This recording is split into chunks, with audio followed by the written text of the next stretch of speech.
Hello fellow humans and welcome to the Madhouse. I'm Josh and today is November the 1st, 2015. It's a Sunday. Last night was, of course, as days tend to happen, the 31st of October, Halloween, which was fun, and I wore various different costumes. There was a Mad Hatter costume, a Sherlock costume, which is really just my normal dress with a scarf put on it, and a costume of Rumpelstiltskin and Mr. Gold from Once Upon a Time. What do you think, dearies? That one was far more fun than the others to play. I'm slightly obsessed with Once Upon a Time. That's one of the things I wanted to mention actually. Once I get past the books I read this month, I will talk about films and television series. So we'll start off at the beginning of the month. It wasn't the best month I've had. I mean, it certainly wasn't the worst, but it was a bit of a downer. I wasn't feeling great, but things picked up again. I uploaded a video about my coming out story. It wasn't planned, so it didn't look as good as I would have liked it to, but I enjoyed sharing it and the response has been mostly positive. That's a good thing. As for books, let's get on with it. My favourite book of the month was Word Sisters by Terry Pratchett because, well, it's Terry Pratchett, and I read this again because another book I had to read for my studies was, in this, Macbeth. And I figure, Macbeth is interesting, certainly, but it's far more gloomy than it really needs to be.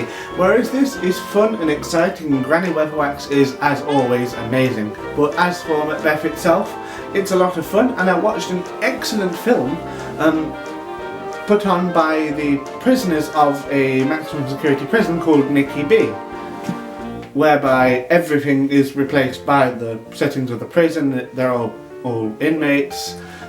Lady Macbeth is Ladyboy, some sort of, well, I'm assuming transvestite, but could easily be trans, but I don't think so, because most trans people would not accept the title of Ladyboy. Either way, an excellent film and a great portrayal of Macbeth, and I urge you to watch it. While Shakespeare is on the brain, actually, I also had to read Antony and Cleopatra, which I didn't enjoy quite so much.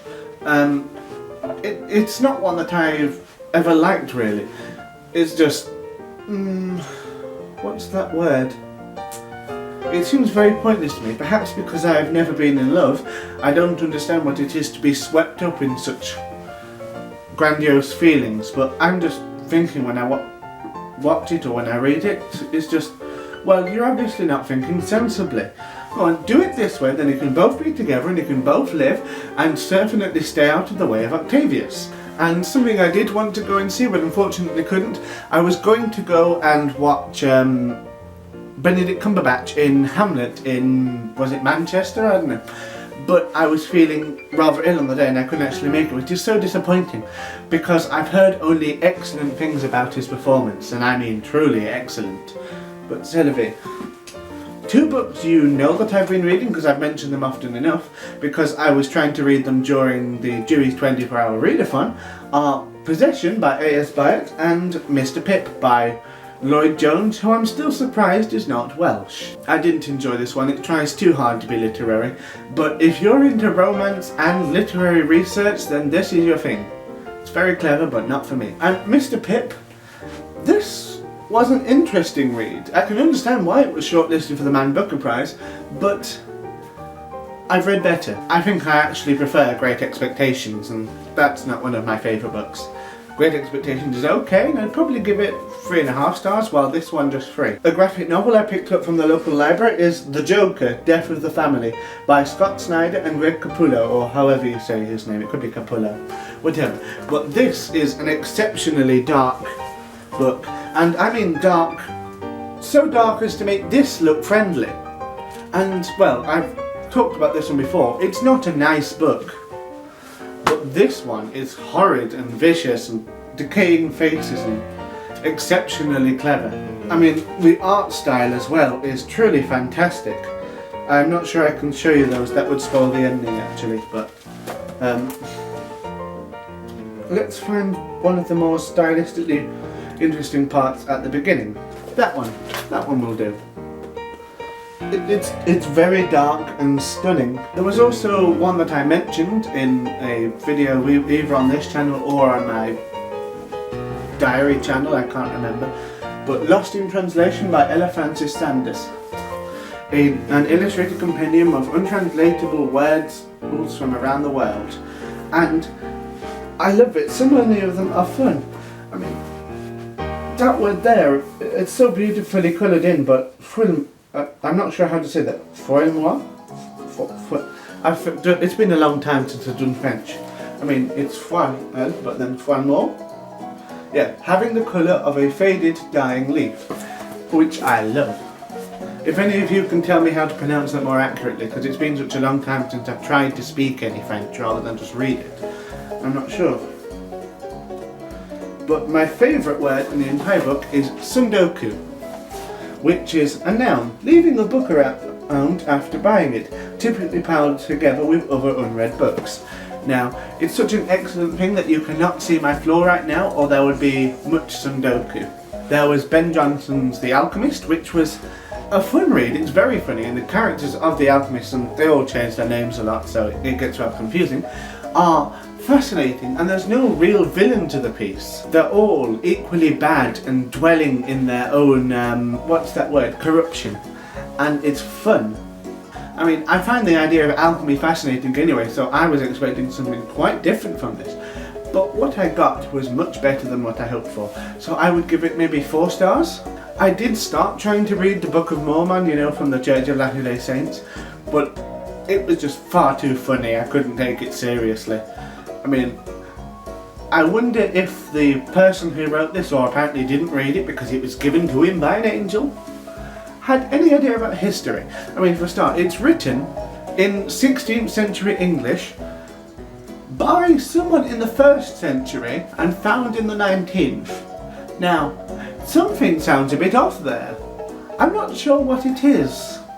Can you find out? There were also the audiobooks of Life of Pi, which I mentioned again in my Dewey's wrap-up thing, and I really, really enjoyed that. It's so lyrical and musical, and while it's not so visually stunning as the film, obviously, because I can't see any of it, I felt as though I was there, and my voice is echoing a lot in this room. It doesn't normally do that. What's happening? Or is it just my ears? There was also Outlander, which I finally finished last night, actually, on the way to a Halloween party. I'm sure there are other books that I have completely forgotten to mention, but I can't think of what they are right now. So I'm going to put them here, and if there aren't any I've forgotten, just enjoy the jazz hands. Okay, now, films and television programmes. I watched a lot of them. I'm completely caught up with Once Upon a Time as it is on the UK, Netflix. And I'm absolutely loving it. I mean, Emma is turning fantastically dark. I always love dark characters. If you've been watching for a while, you know that, and if you don't, darkness is my domain. There was also M. Night Shyamalan's The Last Airbender film, because I was very drunk one night and I wanted to watch the shittest film I could find. It's a shame because I just watched Avatar and The Legend of Korra, and I thought, you know what, let's move on to films. And I forgot how bad it was from the last time I watched it. Not making that mistake again. I'm also really, really enjoying Orange is the New Black. Orange is the New Black is a fantastic series. My favourite character has to be Red, because I really like Kate Mulgrew. I mean, let's face it, Captain Janeway was fantastic. And so is Flemmer from Dragon Age. But Red is glorious. All I wanted was to eat a chicken that was smarter than all the other chickens and absorb its power. That didn't sound very Russian, but I enjoyed it anyway. Then, after that, there was a whole bunch of queer films, although I really could have mentioned Orange is the New Black within that, because Piper is bisexual and, well, there's other characters in it that are definitely queer. I mean, Sophia's amazing. But as for where the main theme of them is queer rather than just an aspect of it, there is The Birdcage, which is fun and Robin Williams is great. There is Lilting starring Ben Whishaw and someone else, which is about a gay man whose boyfriend dies, and so he goes to look after his aging Chinese mother who doesn't speak a word of English. The boyfriend's mother, that is, not Ben Wishaw's. And it's a really sad, nice, moving film, and I like it. Plus, I think Ben Whishaw is a great actor and not that bad looking either. There is Boy Meets Girl, which is a trans film starring Michelle Hendley, and she is exceptional in the role, and it's a wonderful, nice film. It's got its sad moments, as most queer films tend to. It's a trend I don't particularly like, and I may have a discussion on this at another point, possibly on the Letterbomb channel, if that actually happens again, because it appears to be slightly dead. I love the film, and it's great, and it's a lovely thing about romance and coming to accept things for what they are, and it's nice. Then there is the German trans and gay film that I mentioned in a video a while ago. It's about this trans guy who is doing his civil dienst. He's accidentally being housed in the women's rooms because the manager of the program is transphobic and won't accept him as female, but he comes to be accepted as male throughout the thing, and it's nice and romance and romantic and sweet, and you'll like it. But it's annoying. I watched it on Netflix and now it's not there, so it's been removed, and I want to know why, because it was great. There was also Pride, which was an excellent film in my view, although some people think it's exceedingly happy and conflates issues, but I just really enjoyed it. It's one of the few queer films I found where it was practically all happy. There were some unpleasant issues happening in it, but it wasn't until the end credits, when all of the acting had been done, where it found out so and so died a year later from HIV, 2 days after his diagnosis, which was unfortunate, but it happened. And still happens, unfortunately. HIV is rising because people don't take precautions, or they don't even realise that they have it, and then they spread it and they get it, and it's not good.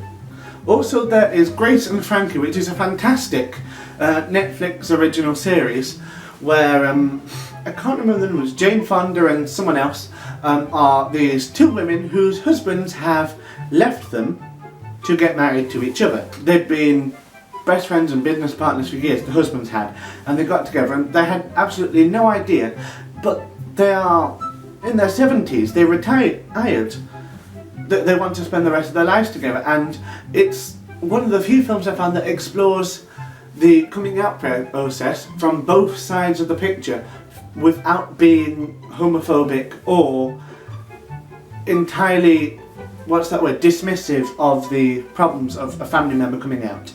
Which it happens, and it's unfortunate. It's an absolutely wonderful series, and Martin Sheen is, as usual, fantastic. And that's it from today. Thank you for watching the video. I hope you enjoyed it, so please click like, share and subscribe, all of those things.